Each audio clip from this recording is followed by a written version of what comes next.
जी business के सभी दर्शकों को हैप्पी न्यू ईयर। नए साल की बहुत सारी शुभकामनाएं। आपके साथ मैं हूं नेहा आनंद। नए साल में आपको क्या चाहिए?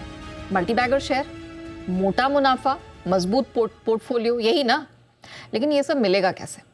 रिसर्च करनी पड़ेगी, बहुत एनालिसिस करनी पड़ेगी। किन शेयरों में निवेश से आपको बम्पर रिटर्न मिलेगा, ये अगर आप जानना चाहते हैं आसानी से, तो आप बिल्कुल सही जगह आए हैं। आइए पेश करते हैं आज हमारा खास शो।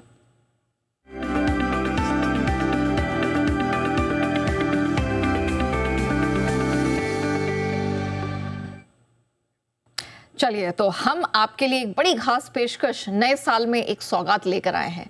नया साल शेयर कमाल, और इसमें आज हमारा साथ देने के लिए बहुत खास 3 मेहमान जुड़ चुके हैं। हमारे साथ हैं शो में आप सबके चहेते सदाबहार सेठी साहब। जी हाँ, सेठी फिनमार्ट के एमडी विकास सेठी जी।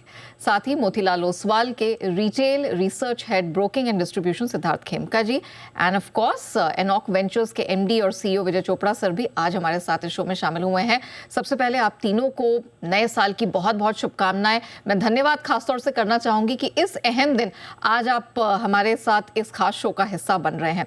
तो सेठी साहब, सबसे पहले मैं आप ही के साथ शुरुआत करूंगी। देखिए, जब नया साल होता है, पीछे जो कुछ भी हुआ हो, अच्छा बुरा जैसा भी, सबको लगता है कि एक नए अध्याय की शुरुआत हो रही है। अब आज के दिन, इस समय जितने भी लोग आपको देख रहे हैं, चाहे वो पहले से शेयर बाजार से वाकिफ हैं या फिर वो अपनी नई निवेश में स्टॉक मार्केट की पारी की शुरुआत कर रहे हैं, कौन सा ऐसा स्टॉक है आपके जहन में जो आपको लगता है कि एक नए साल के तोहफे के तौर पर आप हमारे दर्शकों को देना चाहेंगे? बिल्कुल नेहा, सबसे पहले आपको, जी बिजनेस की पूरी टीम को, विजय चोपड़ा जी को, सिद्धार्थ खेमका जी को और देश के लाखों करोड़ों जी बिजनेस के व्यूअर्स को मेरी ओर से very very happy new year, नववर्ष की ढेरों ढेरों शुभकामनाएं। और ऐसे कामना करता हूं कि ये जो नववर्ष है हम सबके लिए सुखमय और समृद्धिशाली हो। अब बाकी जैसे नेहा आपने पूछा, जो स्टॉक एक मुझे बहुत अच्छा लगता है बिकॉज लेवल्स बहुत अच्छे आ गए हैं। पिछले साल मिड कैप्स ने परफॉर्म नहीं किया, बट मुझे लगता है ये साल मिड कैप्स स्मॉल कैप्स अच्छा करेंगे। तो यहाँ से मैंने बजाज हाउसिंग फाइनेंस को पिक किया है। एक बेहतरीन क्वालिटी कंपनी है, भारत की दूसरी सबसे बड़ी हाउसिंग फाइनेंस कंपनी है, और अगर एनबीएफसी के हिसाब से भी देखें तो 8वीं सबसे बड़ी एनबीएफसी है in terms of AUM. 1 lakh कुछ 25,000 करोड़ के आसपास की इसकी एयूएम है, और होम लोन्स के सेगमेंट में है, फिर loan against property, lease rental discounting, developer financing, ये सब सेगमेंट्स में ऑपरेट करती है। और होम लोन की साइज इनकी 45 से 50 लाख की एवरेज टिकट साइज है, मतलब अफोर्डेबल हाउसिंग है, थोड़े ऊपर समझ लीजिए। बाकी एक पैन इंडिया अच्छा खासा नेटवर्क है, करीबन 219 ब्रांचेस है across 22 states and 3 union territories of India. Fundamentals बहुत ही मजबूत है। इनकी एसेट क्वालिटी पूरे सेक्टर में वन ऑफ द बेस्ट है। जीएनपीए है 0.3%, नेट एनपीए है 0.13%। तो इस तरह की स्टेबल और स्ट्रॉन्ग एसेट क्वालिटी है। बाकी फंडामेंटल्स और भी बहुत मजबूत है। सितंबर तिमाही भी बहुत दमदार थी, अच्छा प्रॉफिट में ग्रोथ दिखाया।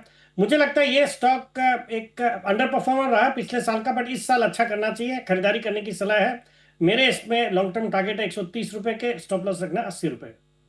Very well. Bajaj housing finance एक बड़ा ही जाना माना नाम है, लेकिन अब जो स्पेस से सेठी साहब ने इसे चुना है, अब उसकी बारी है। ये साल पूरा इस स्पेस, मिड और स्मॉल कैप स्पेस के नाम होने वाला है, खासतौर से मिड कैप इंडेक्स में।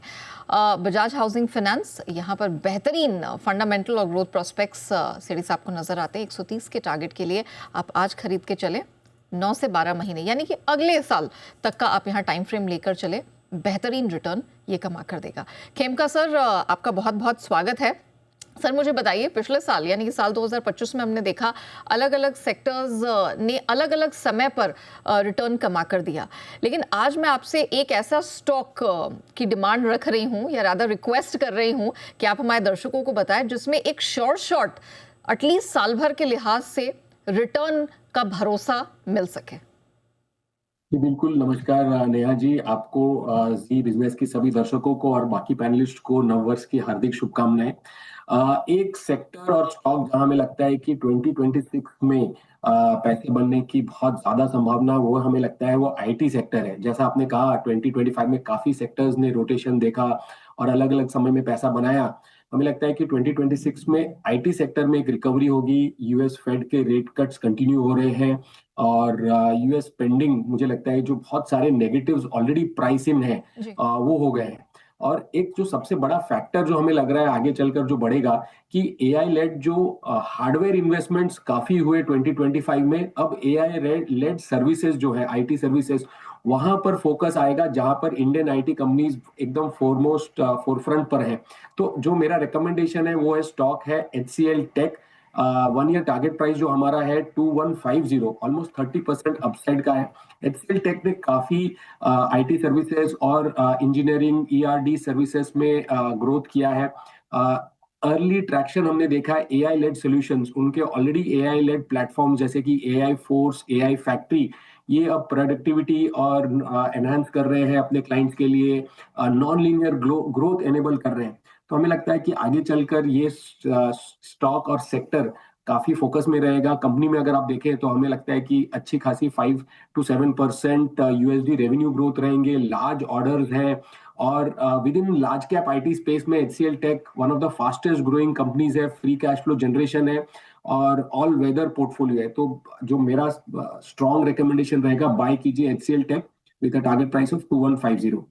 ओके, HCL टेक एक बेहतरीन और जाना माना नाम, और अगले साल के लिए कॉन्फिडेंस खेमका सर को है कि इस स्पेस में कुछ कमाल धमाल और बेमिसाल हो सकता है। तो उसकी शुरुआत आप आज से ही कर सकते हैं। HCL टेक 2150 के टारगेट, लेकिन 1 साल का समय आपको इसको ज़रूर देना होगा। चोपड़ा सर, आपका भी बहुत स्वागत है। अब सेठी साहब ने तो हाउसिंग फाइनेंस स्पेस को पसंद किया, खेमका सर को IT स्पेस पसंद आ गया। सर, आपको भी कोई अलग स्पेस पसंद आ रहा है? आपको कौन सा नाम पसंद आ रहा है? नेहा, पहली बात तो आपको और दर्शकों को और सारे पैनलिस्ट को नववर्ष की बहुत बहुत शुभकामनाएं। Thank you sir. और मैं आशा करता हूं कि 2026 बेहतर हो। 2025 में लोग इंतजार ही करते रह गए, खासकर जो मिड कैप और स्मॉल कैप में इन्वेस्टेड थे। लार्ज कैप्स ने भी कुछ विशेष किया नहीं। मगर आशा ये है कि जो केपेक्स साइकिल है, आज सुबह मिस्टर मुनोत को मैं सुन रहा था, जो अनिल जी के साथ एक वार्ता में थे, तो प्राइवेट केपेक्स साइकिल के बारे में उन्होंने भी बोला। और मुझे लगता है कि जो अच्छी बड़ी कंपनीज हैं, जिनके पास अच्छे कैश रिजर्व्स हैं, वो अब केपेक्स करेंगे, क्योंकि भारत में जो जो कदम उठाए जा चुके हैं, उसके जो क्योंकि बड़ा देश है, बड़ी इकोनॉमी है, तो उसका रिपल इफेक्ट कई बार आते आते समय लगता है। बिल्कुल। तो मैं मानता हूं कि इंजीनियरिंग क्षेत्र ऐसा है जहां पर एक अच्छी ग्रोथ एक्सपेक्टेड है। इसी सिलसिले में जो मेरा पहला चॉइस है वो है एल्गी इक्विपमेंट।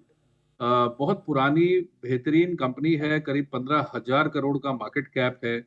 उसके सामने 500 करोड़ का डेट दिखाई देता है, जो कि लगभग नेग्लिजिबल है। मैं इसको लगभग डेट फ्री कंपनी कहूंगा। रिटर्न ऑन इक्विटी करीब करीब 20% का है। अगर आप इसके रिजल्ट्स देखें जून 25 से सितंबर 25 में, तो 860 करोड़ का जो सेल्स था जून 25 में, सितंबर क्वार्टर में ये 970 करोड़ हुआ। और ऐसे ही प्रॉफिट 86 करोड़ रुपए से बढ़कर 121 करोड़ रुपए का प्रॉफिट हुआ।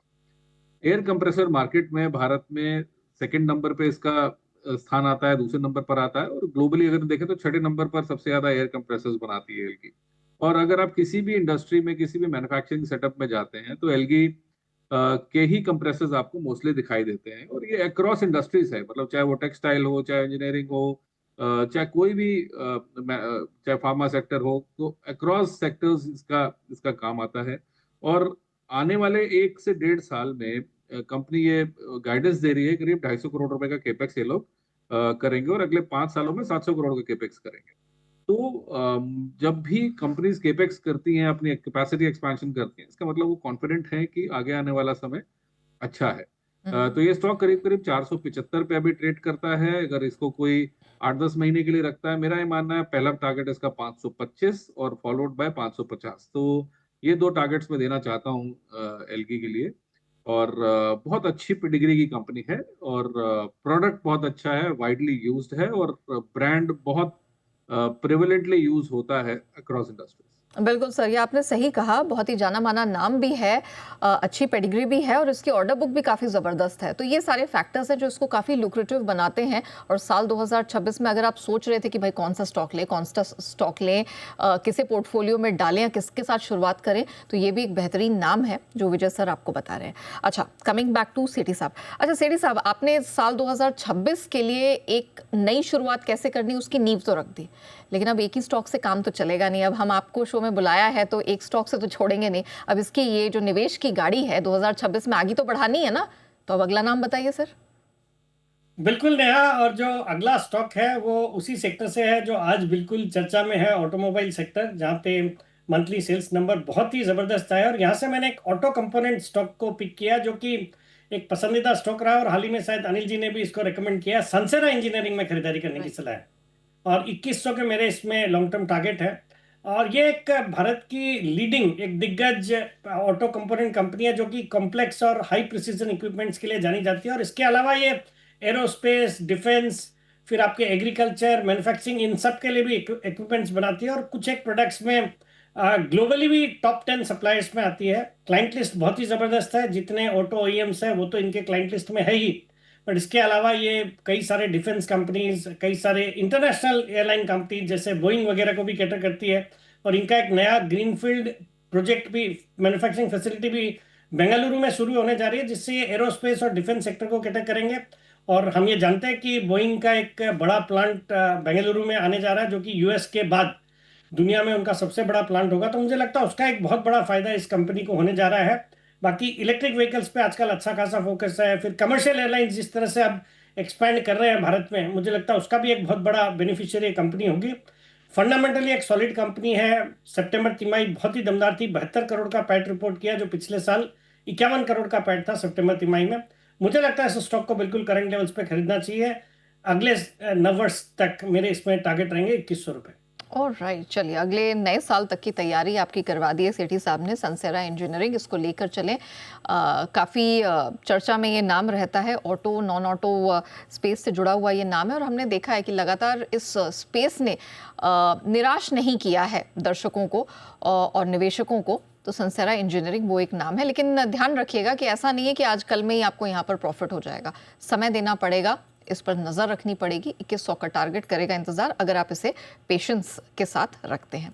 अच्छा खेमका सर, ये जो साल बीता है इसमें बड़ा मन मार के थोड़े थोड़े में काम चलाना पड़ा है, लेकिन साल 2026 को लेकर अब फिर से एक नई उम्मीद बन रही है कि कुछ बड़ा, कुछ मेगा, कुछ मैक्सिमम होगा।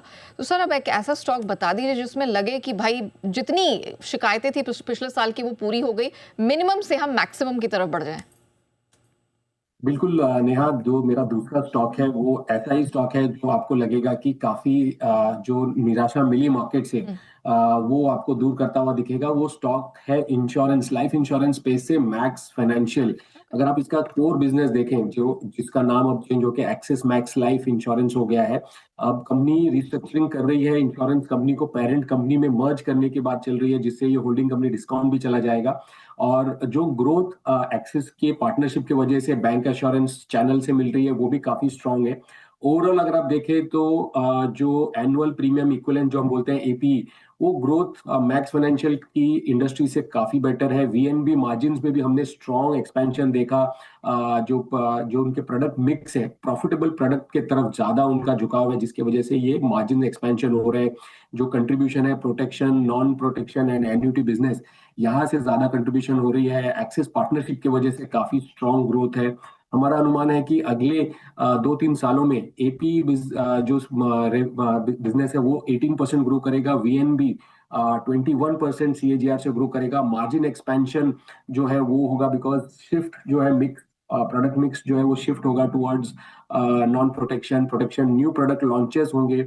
एंड जैसा मैं बोल रहा हूँ कि जो मर्जर होगा इंश्योरेंस स्पेस में, काफी स्ट्रांग ग्रोथ अब वापस देखने को मिल रहा है, जहां पर हमने देखा काफी अच्छे प्लेयर्स ने, वैल्यूएशन भी अच्छी मिलती है, जिसके सामने मैक्स का एक वैल्यूएशन डिस्काउंट पर चलता है। तो जो स्ट्रांग ग्रोथ है 20-25% ग्रोथ के बेसिस पर हमें लगता है कि यहाँ पर आप बाय कर सकते हैं मैक्स फाइनेंशियल।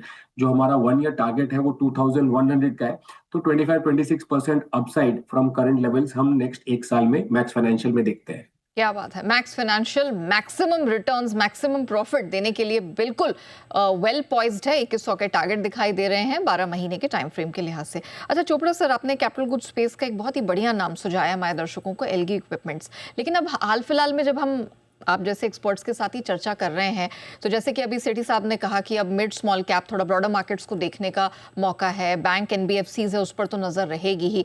अब बातें हो रही है कि शायद सरकारी स्पेस है उसमें भी कुछ नए मौके बनते हुए दिखाई दे रहे हैं। क्या आपको इस स्पेस में कुछ पसंद आ रहा है जो आप नए साल में हमारे दर्शकों को गिफ्ट करना चाहेंगे? नेहा, जो मेरी दूसरी दो कंपनीज और जो मैंने रिकमेंड करनी है वो दोनों सरकारी क्षेत्र से ही है। और जो मेरा सेकंड रिकमेंडेशन होगा वो है मैंगनीज ओर इंडिया लिमिटेड। ये भारत सरकार की कंपनी है और मैंगनीज के बहुत सारे यूजेस होते हैं, खास करके स्टील मेकिंग में। जब भी स्टील बनता है तो मैंगनीज की आवश्यकता पड़ती है उसमें मिक्सिंग करने के लिए, उसकी स्ट्रेंथ बढ़ाने के लिए। और जो मेटल्स में हमने रैली देखी, पहले हमने कॉपर में देखी, अब हम देख रहे हैं कि एल्यूमिनियम में हो रहा है। मुझे लगता है मैंगनीज भी कहीं पीछे नहीं रहेगा। और मैंगनीज जितने भी मेटल और माइनिंग कंपनीज हैं पूरी दुनिया में, मुझे लगता है कि एक अच्छे बुल रन में है। सोने चांदी में हम देख चुके हैं, कॉपर में देख चुके हैं, अभी भी स्टीम बाकी है कॉपर में। और मुझे लगता है कि जो एल्यूमिनियम और नॉन फेरस जो मेटल्स हैं, मैंगनीज इंक्लूडेड, इनमें भी तेजी आएगी। तो मेटल माइनिंग की कंपनी है मैंगनीज ओर इंडिया लिमिटेड। करीब करीब 7500 करोड़ का मार्केट कैप है। 25 की प्राइस टू इक्विटी पे अवेलेबल है। रिटर्न ऑन कैपिटल इसका करीब करीब 20% का है। जो खास चीज मैं बोलना चाहता हूँ, इसकी सेल्स में भी क्वार्टर ऑन क्वार्टर अगर हम ये वाई देखें तो काफी अच्छी बढ़ोतरी है। जहां पिछले सितंबर में जहां करीब करीब 290 करोड़ का सेल्स था, अभी 350 करोड़ का है। जो प्रॉफिट 50 करोड़ का था वो 70 करोड़ का है। तो और ऊपर से सरकारी है और ऐसे सेक्टर में जो एकदम अभी मुझे लगता है कि बहुत ही प्रेफर्ड सेक्टर है इन्वेस्टमेंट्स के लिए भी। तो मेरा ये मानना है कि मॉयल में खरीदारी करी जा सकती है। 365 के लगभग अभी ये ट्रेड कर रहा है। इसका जो पहला टारगेट होगा वो 420 और उसके बाद 450 के टारगेट्स के लिए मॉयल में खरीदारी करी जा सकती है। और बहुत ही अच्छी स्ट्रॉन्ग कंपनी है, पेरेंटेज अच्छी है, पेडिग्री अच्छी है, जैसे मैंने पहले भी बोला। तो इसमें ऐसी कंपनीज में डर नहीं लगता कि कुछ एक्सीडेंट होगा या कुछ प्रॉब्लम होगी। तो ये मुझे लगता है कि अच्छा वेल्थ क्रिएशन होना चाहिए मॉयल के साथ। सर, बात आपने बहुत सही कही, सरकारी कंपनी तो है ही, लेकिन ये जो मेटल माइनिंग वाली थीम हाल फिलहाल में उभर कर आई, इसने थोड़ा सबको चौंका कर रख दिया और अब यहाँ पर मौके बनते हुए दिखाई दे रहे हैं। जिस तरह से इसके अंडरलाइंग एसेट या हम देख रहे हैं कि ग्लोबल जिस तरह के डिस्ट्रप्शन है, भारत के लिए बेहतरीन मौके दिखाई दे रहे हैं। सरकारी कंपनी है और मेटल स्पेस की, तो इसके लिए तो डबल धमाके वाली बात हो गई। बहुत ही बेहतरीन स्टॉक पिक चोपड़ा सर की तरफ से मॉयल। अब चलिए सेठी साहब की तरफ लौटते हैं। सेठी साहब, आपने दो बेहतरीन पिक्स तो हमें बता दी, लेकिन सर एक और पिक की थोड़ी लालसा है। जरा बताइए अब ये स्पेस कौन सा होगा और क्यों आपको ये स्पेस या स्टॉक पसंद आ रहा है, ये भी बताएं। बिल्कुल नेहा, जो मेरा तीसरा स्टॉक है वो एक ऐसे स्पेस से है जिसको आप बजट के लिए भी प्ले कर सकते हैं। हालांकि मैं लॉन्ग टर्म पिक के तौर पे दे रहा हूं, but even in the short term मुझे लगता है स्टॉक अच्छा करेगा। अरे वाह। स्टॉक का नाम है ट्रांसरेल लाइटिंग और इसमें मेरे 9 से 12 महीने के टारगेट है 750 रुपए के। ये कंपनी पावर और रेलवेज ये दोनों सेगमेंट में ऑपरेट करती है। मेनली पावर टीएनडी का काम करती है, रेलवे इलेक्ट्रिफिकेशन का, फिर इवन सिविल कंस्ट्रक्शन करती है, जैसे ब्रिजेस, टनल्स, एलिवेटेड रूट्स वगैरह बनाती है। और पोल्स और लाइटिंग जैसे स्ट्रीट पोल्स है, स्टेडियम लाइट्स है, रोड साइनेजेस, ये सब काम करती है। इनके 4 मैन्युफैक्चरिंग फैसिलिटीज है, फिर अच्छा खासा एक्सपोर्ट का कारोबार है, 58 देशों में एक्सपोर्ट करती है। एक जबरदस्त 16,000 करोड़ के आसपास की करंट ऑर्डर बुक है और ऑर्डर पाइपलाइन बहुत स्ट्रांग है। और मुझे लगता है in the run up to the budget, चूंकि अब बजट एक महीना दूरी रह गया है, मुझे लगता है रेलवेज वाला सेक्टर अच्छा करेगा। मैंने कुछ स्टॉक्स हाल ही में रिकमेंड भी करे हैं जिन्होंने अच्छा प्रदर्शन किया है, प्लस पावर भी अच्छा लगता है। और फंडामेंटल्स देखें तो बहुत ही मजबूत फंडामेंटल्स है। सितंबर तिमाही में ब्लॉकबस्टर रिजल्ट्स थे। 88 करोड़ का पैट रिपोर्ट किया, जो पिछले साल 54 करोड़ का पैट था। मार्जिन थे 12-13% के। फिर एफआईएसडीआई का भी अच्छा खासा इंटरेस्ट है। तो सब कुछ है स्टॉक में। मुझे लगता है करंट लेवल्स पे बिल्कुल खरीदारी करनी चाहिए 750 के टारगेट के लिए। ये तो बहुत बेहतरीन बात हुई और हमारे जितने व्यूअर्स जो यहाँ पर सोच रहे होंगे कि भाई इतना इंतजार करना पड़ेगा, एक साल तक रुकना पड़ेगा, तो देखिए सेठी साहब ने आपको एक और ऑप्शन भी दे दिया है कि आप छोटी अवधि में भी चाहें तो यहाँ पर मुनाफा वॉच करके अपने टाइम फ्रेम के लिहाज से, अपने टारगेट पीरियड के लिहाज से आप यहाँ पर मुनाफा अच्छा कमा सकते हैं, छोटी से मध्यम अवधि में भी। खेमका सर बताएं, आपने दो बेहतरीन पिक्स हमारे दर्शकों के सामने रखी, अब तीसरी पसंद आपकी कौन सी होगी? नया तीसरी जो स्टॉक है वो एनबीएफसी फाइनेंशियल सेक्टर से है, जो सेठी साहब ने पहला अपना पिक दिया था वही जी। सेक्टर से है। जो स्टॉक मुझे पसंद आ रहा है वो है पूना वाला फिनकॉर्प। हमारा 1 ईयर टारगेट प्राइस है 600, ऑलमोस्ट 27-28% अपसाइड दे सकता है अगले एक साल में।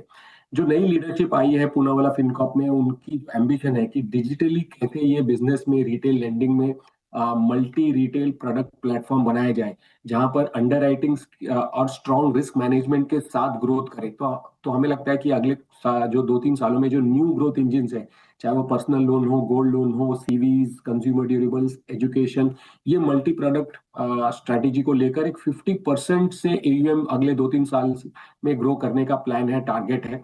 तो कंपनी ने काफी इन्वेस्टमेंट किया है एआईएमएल में, ताकि उनकी अंडरराइटिंग स्किल्स बढ़े, कलेक्शंस, गवर्नेंस स्टैंडर्ड्स, ये सब में काफी इंप्रूवमेंट किया है।